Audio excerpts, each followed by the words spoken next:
Okay, hello, welcome back to another game of chess. We're playing e4 as per usual. My opponent is questionably rated 2041. My rating is very, very close indeed as we essay the Mengarini Sicilian to that 2200 benchmark. All I should need is 2 wins. Will we see knight c6 here? Now, my opponent could either be vastly stronger than 2041. I should hover over their profile actually. Damn, this account was created 41 minutes ago. They've played 3 games. Okay, so we really have no information on my opponent's current rating. I'm gonna play knight to f3, I guess. We're gonna try and play our kind of open Sicilian style. They didn't go for knight c6, so I'm not really gonna go for these b4 lines. I think b4 is still playable, and I do need to look into it at some point, but they go for a Khan Sicilian with probably queen c7 at some point. Probably if we take here, we'll see queen c7 now. Maybe like knight f6, then queen c7. I haven't seen another system in which it makes sense, there we go, to play both of these moves, except the Khan Sicilian, which of course involves that queen c7. The queen can be very well placed here. It also prevents anything from coming to b5. You kind of prevent the queen from getting attacked by a knight with these 2 spiky pawn moves. But knight c3 has to make some sense. Hold on, I'm going to go into my opponent's profile. Damn, they've won every game they've ever played on Lichess. This is an unbeaten opponent. So really, this could be a grandmaster on their way up the elo ladder. We have absolutely no idea. So I'll play, I guess, bishop e3 and stabilize here. They go for a very early b5, which is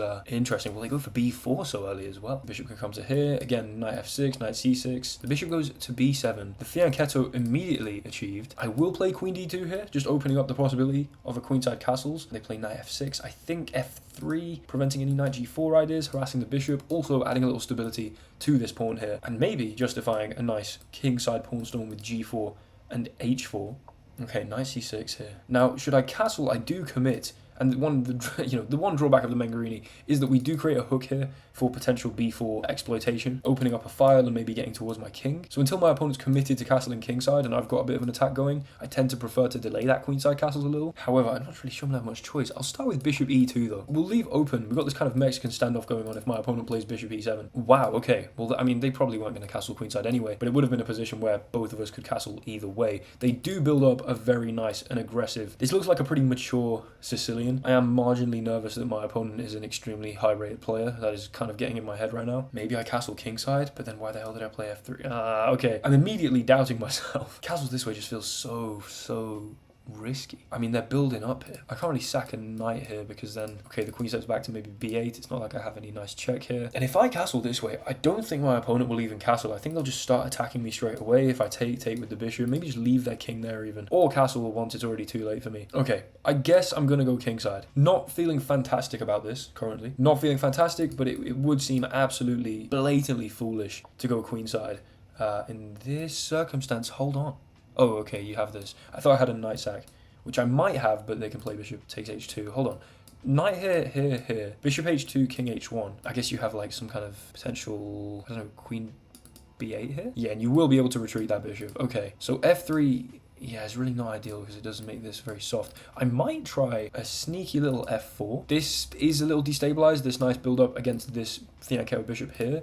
But f4 will allow me to potentially play for f5 myself. I'm of course threatening e5 with this fork, but I'm also threatening this very nasty knight takes b5 idea because after takes, the queen and the bishop are here, and of course we unveil the attack onto that bishop, such that after the queen moves, oh my lord, I think we've got it. We've also got this. What? Okay, I mean, I see you're being aggressive here. I think I have just multiple wins. This feels the most forcing, honestly. Let's take here. I don't even think I want to go for this fork. I think, we open stuff up. I think, why not? Attack the queen. Attack the bishop. You've got to at least accept the knight, otherwise I'm just going to take the bishop with check. And it's the check that really, that's the nail in the coffin as to why this is definitely a good tactic. We get 2 pawns for the knight in this case. There's no check, of course. And then after you move the queen, we just get the bishop back. So we win 2 pawns for free and dislodge the king and win the dark square bishop. Maybe even then outposting my knight on e5. Okay, now I'm feeling like my earlier aspersions that my opponent was a undercover grandmaster are maybe not so strong. This is a very pleasant tactic that...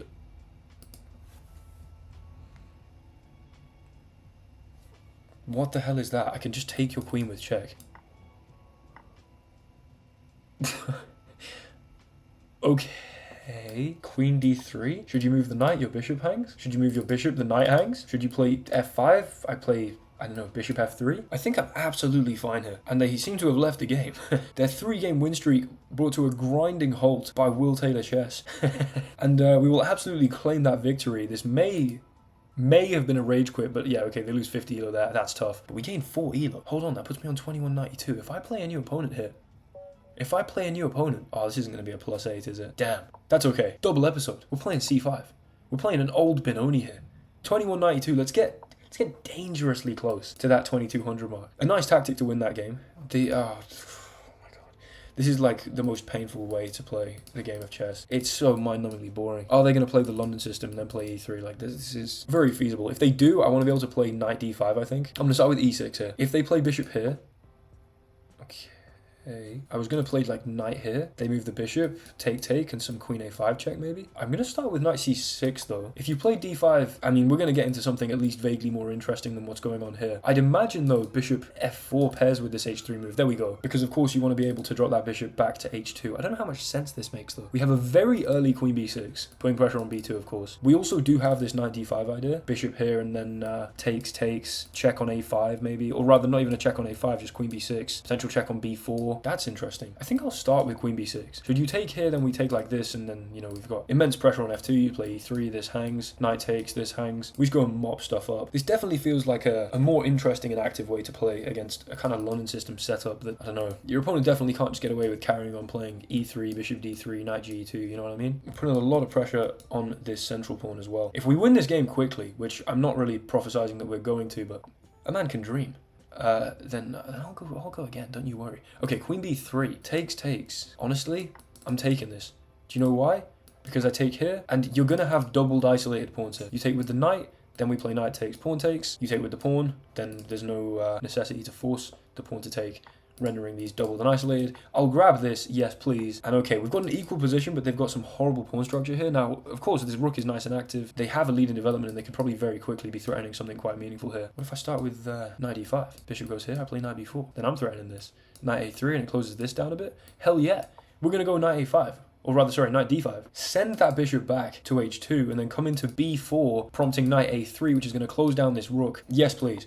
And this is, in fact, a hole. I mean, when you have doubled isolated pawns, of course, by the fact that they're isolated, there's no pawns in the adjacent files, the A and the C file, and specifically relevant to us, there's no pawn on A2 or C2 that could possibly play A3 or C3 to kick this knight. Hence, our knight will be fairly permanently placed here, should we wish for it to be, and I mean, I do. I'm going to keep the pressure on here. This knight is going to be stuck on A3, and there's no real interesting counterplay down the A file now because your knight's just in the way. So I can play D5 here. I can then go bishop here maybe. I think D5 is going to be necessary at some point. I want to be able to move my bishop. It would be interesting if they went knight B5. I go check, they go here, I take, they go here, I play this, they go here. Or maybe I'd play king D7 in that case, and then try and play bishop D6. Okay, they now bring the rook across. The knight might come in here. This maybe is a little concerning. I could just play A6 though, and really be just squeezing this knight here. Again, any trade is surely going to benefit me because in an endgame these are just going to be easy to nab. I could play just bishop d7 though and stop this infiltration, then maybe rook c8. Right, bishop d7 cannot be a bad start. There's no knight b5 immediately. I'd imagine e3 is played here to potentially justify some knight b5, but I think I will just play a6 there and build up very pleasantly against anything coming to b5, and then just nice and slowly get myself castled, get a rook on the c file, fight for that file, maybe play b5 at some point, and just play with fantastic pawn structure. So I will go a6. I think this drastically minimizes the counterplay going on here. Very, very hard to kick this knight, if not impossible. You could play knight here. I guess I might have rook c8 in that case, and you'd have to use your king because you use this and I take here. Interesting. Okay. Yeah, the bishop moves. They're probably just going to castle. Honestly, I'm going to do quite a boring but similar idea. I mean, the exact same idea. Bishop e7 and kingside castle. I mean, connecting the rooks is going to be the name of the game here, I think. Ooh, what the hell? Now that's more interesting. I can play this though, which begins to trap this rook in. I mean, I say begins to, it just does. Yes, please. Right, your rook now, you're not escaping here. Now, maybe there's some tactic that occurs, but it's not like you can attack this knight in any meaningful way. The fact that it can't really retreat isn't particularly relevant. Don't I just have, I guess you are held by the bishop though. But don't I have bishop d8? Oh my lord, bishop d8. We hold c8, we hold this, we hold this, we hold this, we hold this, and this. Bishop d8, I believe, wins that rook. I mean, the rook comes in. We trap it and attack it. Yes, please. Now, an early resignation would be fantastic. I mean, I don't think they should resign, of course. They have a bishop pair. I'm up in exchange. It's barely convincing as an advantage. I say barely convincing. It's definitely, to some extent, convincing. Because also these dark squares aren't fantastic.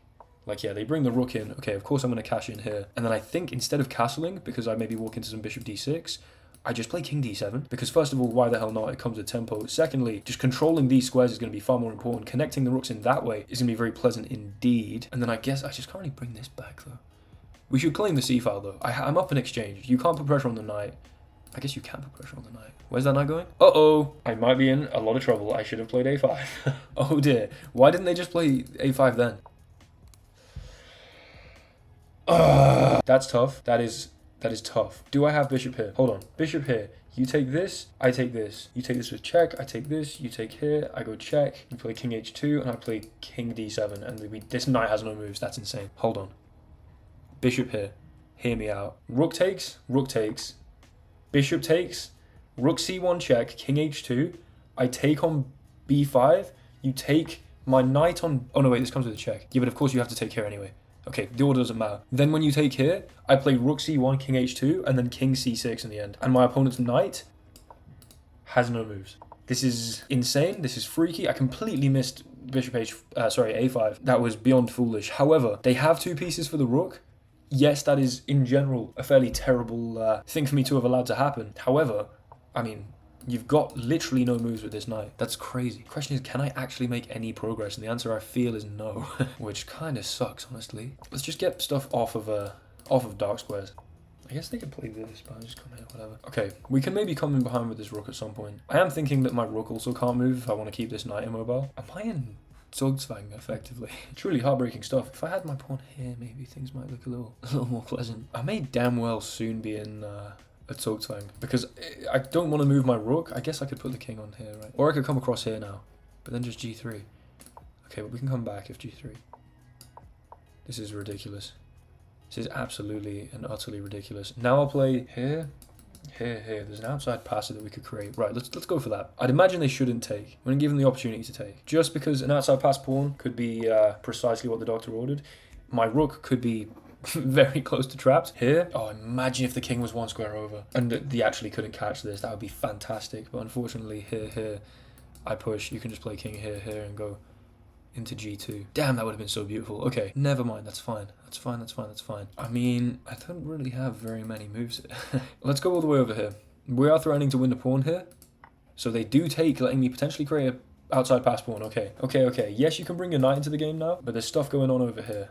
I'm infiltrated on the back rank. The pawns that I was playing against have been directly replicated by my pawns as well. Okay, we're going to push. I've got to create my outside passer. It just has to happen. Check. I'll come here. Maybe try and slowly bring myself across. It's not like I'm really putting pressure on this side of the board. And Huh?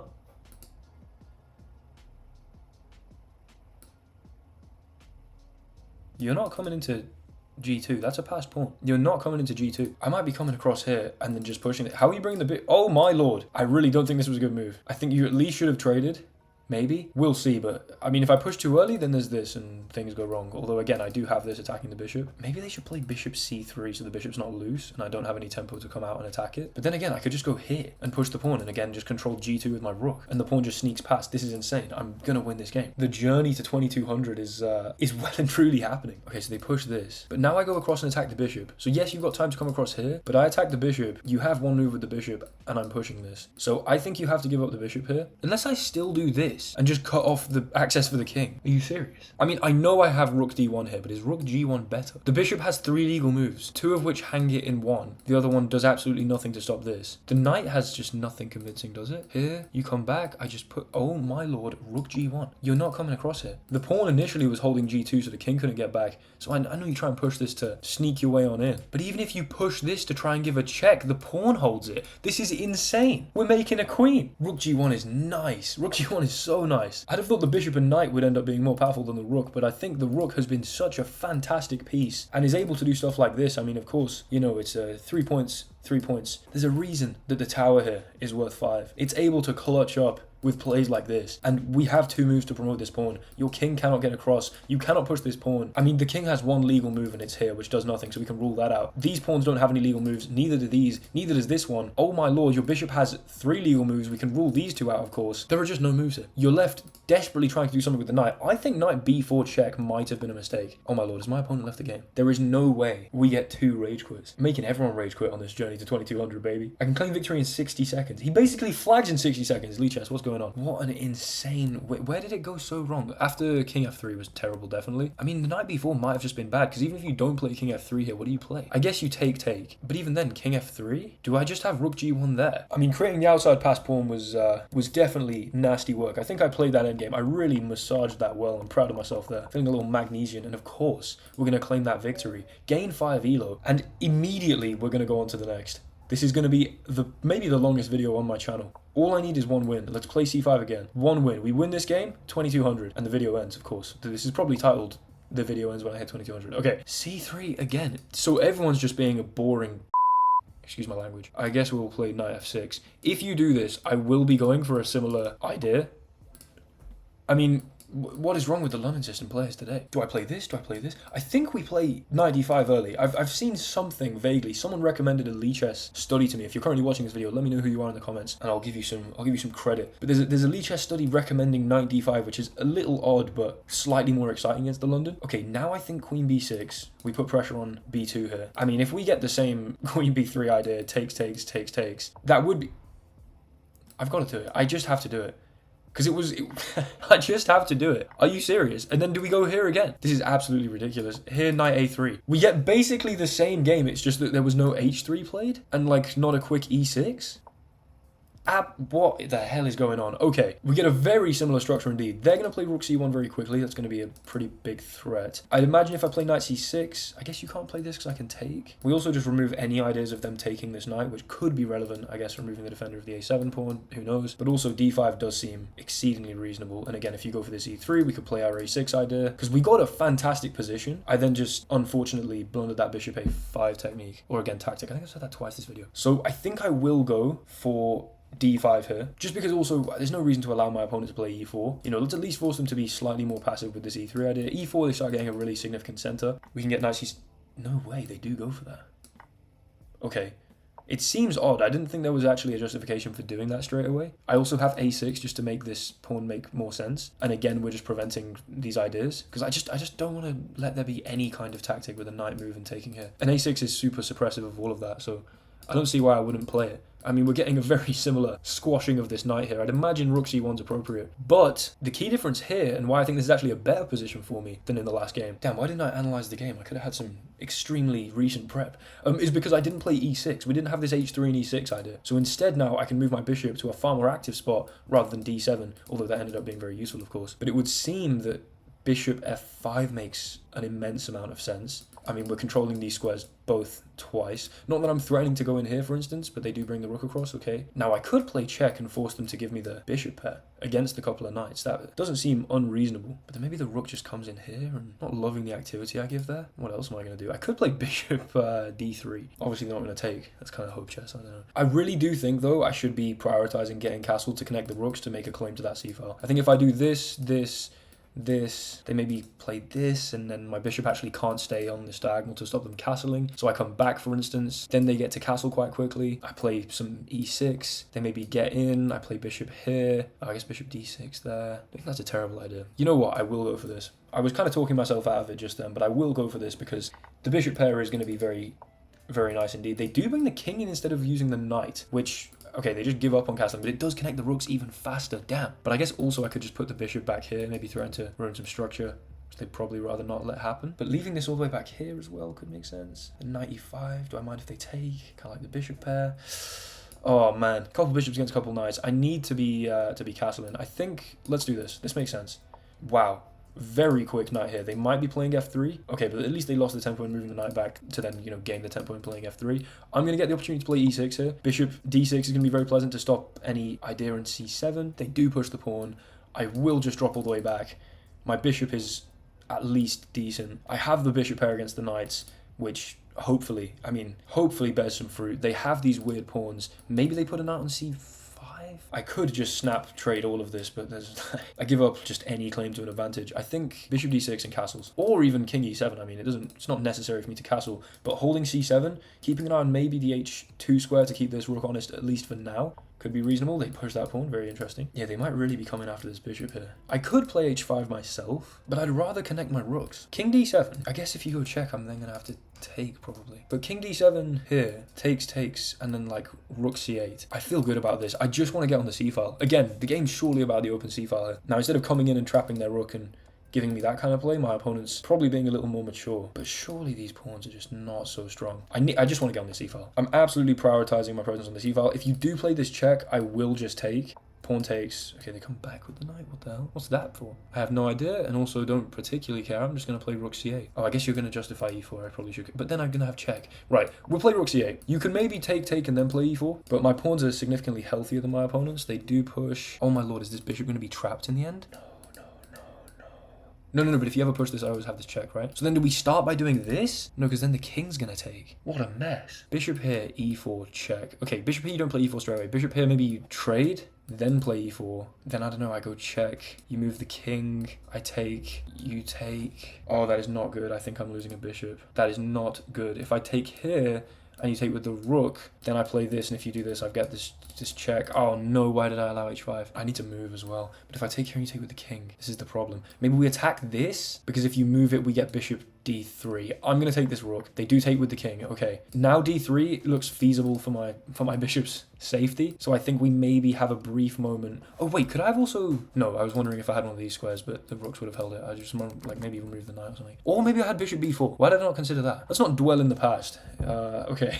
I think what I did was reasonable there. Now let's play... Oh no. Here, you take. I take. You take. I guess I take with check. Can come back to h6 and go and win this pawn. I think it has to be this. I think it just has to be this. We've got to make the most of this loose knight, and then we've got to try and either untangle somehow like this so that we're not trapping the bishop, or if takes here, I mean, okay, the knight does move, we have bishop d3. Right, that was, I think, pretty resourceful. Bishop d3. Not check first, because then they go here, bishop d3. Okay, bishop's not trapped. Don't know how I got away with that. Maybe haven't got away with that. No, at least I can come back here and, you know, worst case scenario, they ruin my pawns. It's not like we're losing a piece anymore. Okay, but all of that stress has drastically worsened my position on the clock, of course. So they bring the king up. Do I have to just play this? Unfortunately, it seems so, which really sucks. Oh, unless, wait, I go back here because the knight's moved now. Did I even have to play? Oh yeah, because, okay, whatever. I go back here though. You play e4, I just take, and we're fine. I go back here and you play knight here to try and justify this, and then I get time to play maybe h6. Okay, we're going back.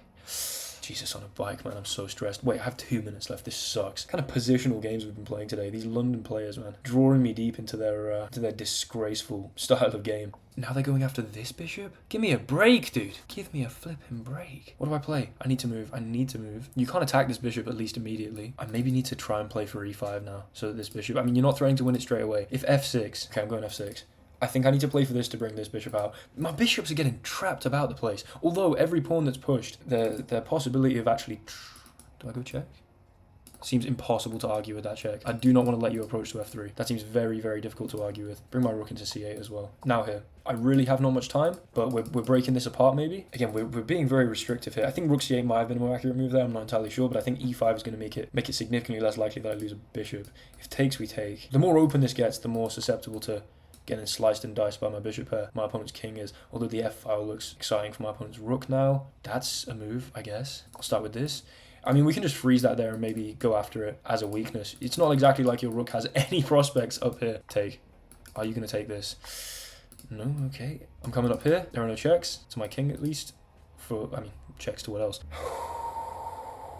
Maybe I should have given this check. They can put their rook here now. I might play rook here, such that if they infiltrate anywhere like this, I can match it with my own rook. We have the bishop pair. This knight is trash. I also have 53 seconds, and 2200 is on the line. My heart has been beating so fast for approximately 35 minutes now. But let's bring the rook in. Let's maybe go after this pawn. Although, even if I take it, maybe I give the rook more activity here. So that could be something that we just leave there for now. b5 to play b4 is a threat. Bit on the nose, but oh well. Bring the rook in. Bring the rook in. Right. Rook's improved. Maybe I should have put the rook on the c-file, who knows. I need to move quickly. I maybe have this check, and I might just give it, because you can't retreat. Oh no, why didn't I do that? Now they can maybe hide in here. But these bishops should reign supreme. Where's your knight going, though? You go here, I go here. Check, I guess. Yeah, they do run. And then I'll go here. Okay.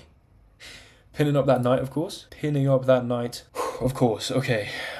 What are you doing here? I mean, they're very, very restricted with their moves. I feel like I'm playing very well. Very mature game of chess, at least. I'm thinking push on the b-file and put the rook on the c-file, maybe. I mean, this bishop's lovely. Is there a g4 idea? I mean, we can just take and then come back. Again, this is anchored down, so there's never some threat here.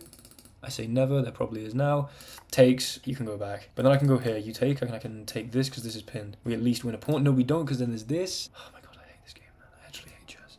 Chess is such a stupid game. Such a stupid game. Go in here. I just want to be able to trade because I have no time. You come up here. I give a check. Hold on. You can't even take this, can you? Because you can't take my rook there. And then is this knight just going to hang after the check? This is insane. You can't take this, I don't think. So maybe I play h5. Then I'm never worried about g4. I'm never worried about this hanging. I'm never worried about any of this hanging over here. The king's tied to the defense of this knight. This is a fantastic piece. Maybe you should try and play g4. But if you play g4, do I just literally take, and rook e7? Whatever, I'm doing this, I'm taking. The simplification might have been more appropriate because I have 29 seconds, of course. Check. Okay, but now I'm just going to take simplification. I don't have any time. I don't have any time. a5, where are you going? To here. Okay, but I've got some pawns over here. Oh my god. I mean, I'm definitely winning. Can I do it in 19 seconds? I want b5 as well. I really want b5. If you play king a4 here, what do I do? Oh no, I just take your knight, sorry. Excuse me. Here. Here. Pressure, pressure, pressure, pressure. Now we get b5. Again, this little structure being just untouchable is fantastic. Opponent's rook's not getting in anywhere. Whoa. Why'd you do that? That makes things significantly more simple. That makes things significantly more simple. You can't move the knight without me promoting, and I'm going to go here and then do this, and we're going to win the knight. 13 seconds, 2200 is inbound, and I'm so calm. I'm so utterly calm. Bishop e4. I doubt we'll see a resignation because my opponent is so close to just flagging me here, of course. I mean, that's what they think. They don't know I'm secretly the fastest player of all time. And, actually, what am I doing? I can pre-move this because otherwise it'll be a check. And so it'll cancel my pre-move and then I can take the knight, of course. It's just GG. It is just G to the G. Get the outside passer over here as well. And then the pass pawn on the G file and the A file should result in some unstoppable pawns. Push. Here, here. You can't stop both, baby. You can play c4, not worried. I just leave it. Should you take, I can recapture, and we're fine. Should you push past, I just play king c6. You've got no moves. 2 pawns, and they're running. I can pre-move this.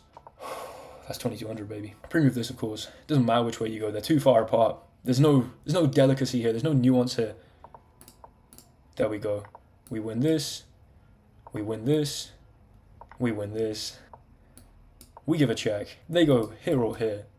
We then play queen to here, of course, king to a4, give a check like this, and then a beautiful, oh so beautiful, queen to b5 for 2200. Thank you so much for watching. I should probably analyze some of these games real quick. What a mammoth episode of the Will Taylor Chess playing chess on Lee Chess series.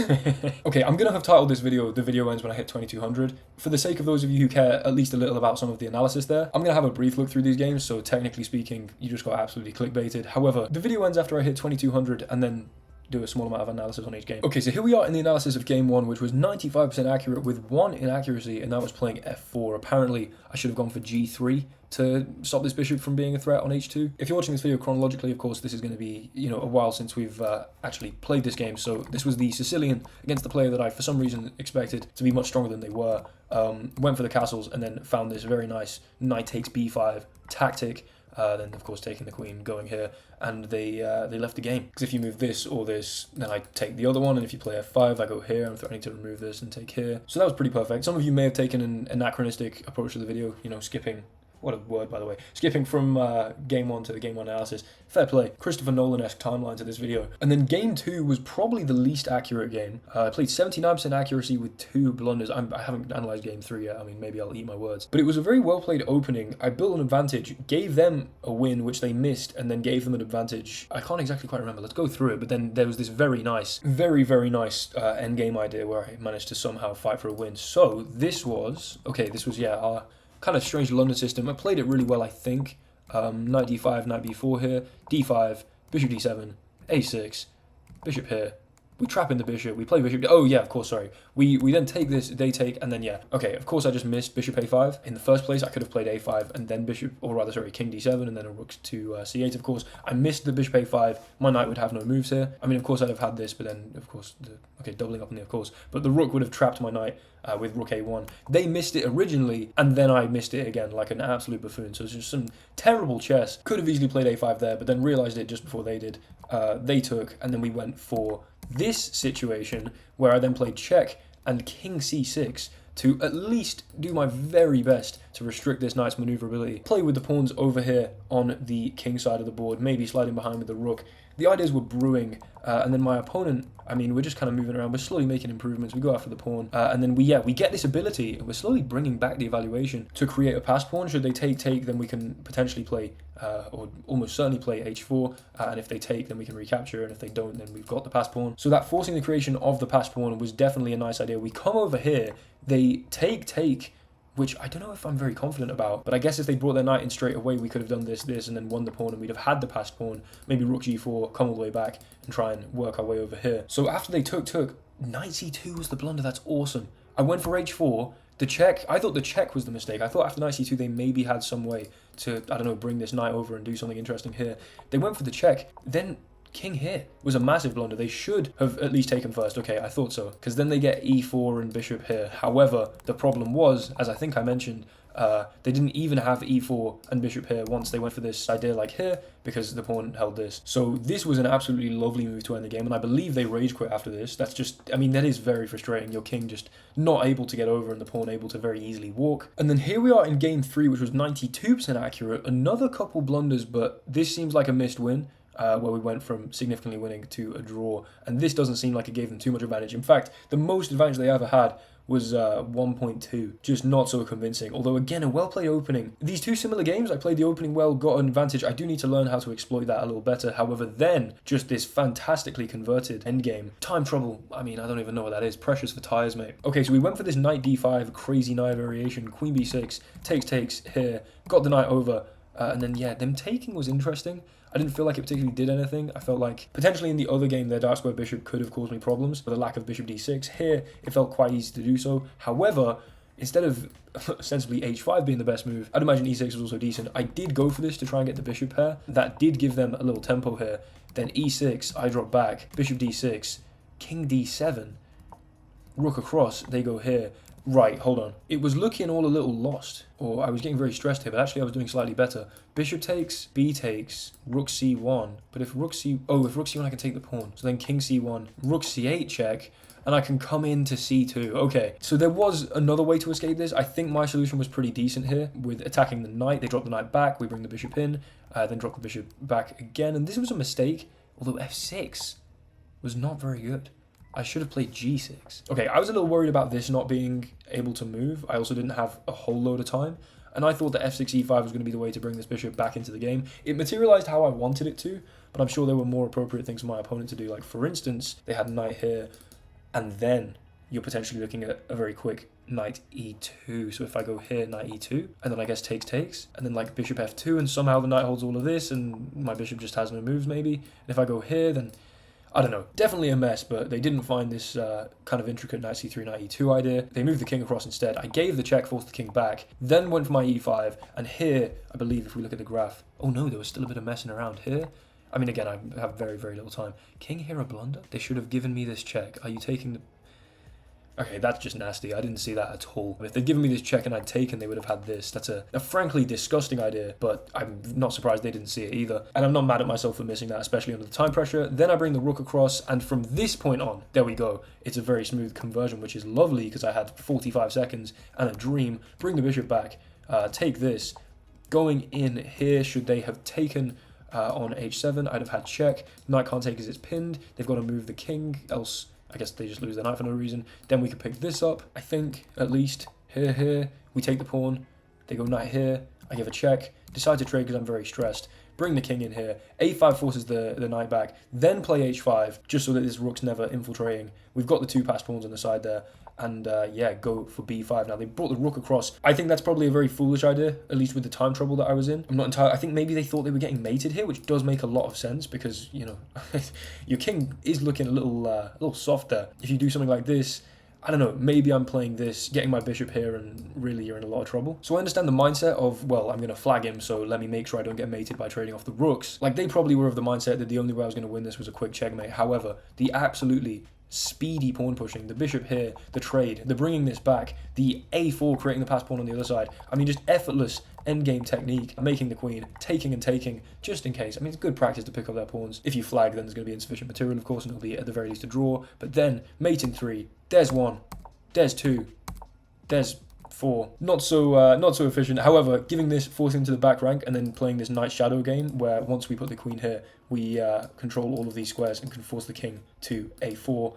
And then, okay, it's just nice that the bishop can get involved. We can bring the queen down. Beautiful stuff. Thank you so much for watching. If you watched this whole video all the way through, I don't know exactly how long it's going to be. Currently, I've been recording for an hour, but I do a lot of editing to sort of cut out, you know, completely dead time where I'm just waiting for my opponent to make a move, etc. But this video will be at least half an hour long, maybe even up to the 40-minute mark. So if you are still watching, thank you immensely. Let me know in the comments if that is the case. I mean, you're clearly a very dedicated Will Taylor Chess subscriber. Also, 2200, easy peasy. About a month ago, I think, I said I was going to take my Lee Chess rating pretty seriously and only stream on chess.com so that all of that, you know, late night streaming, talking to chat and blundering elo wouldn't affect my Lee Chess, and I could have a more serious representation of what I can maybe expect if I'm, you know, more focusing on the game. I mean, there's still an aspect that I'm sort of talking aloud and trying to illustrate points, etc. But after I graduate and finish my degree in approximately 7 months, I'm thinking about trying to do a little road to National Master Series, and so I'm thinking it would be good to get in some fairly serious gameplay over here on Lee Chess. Anyway, 2200 achieved. Hopefully we will be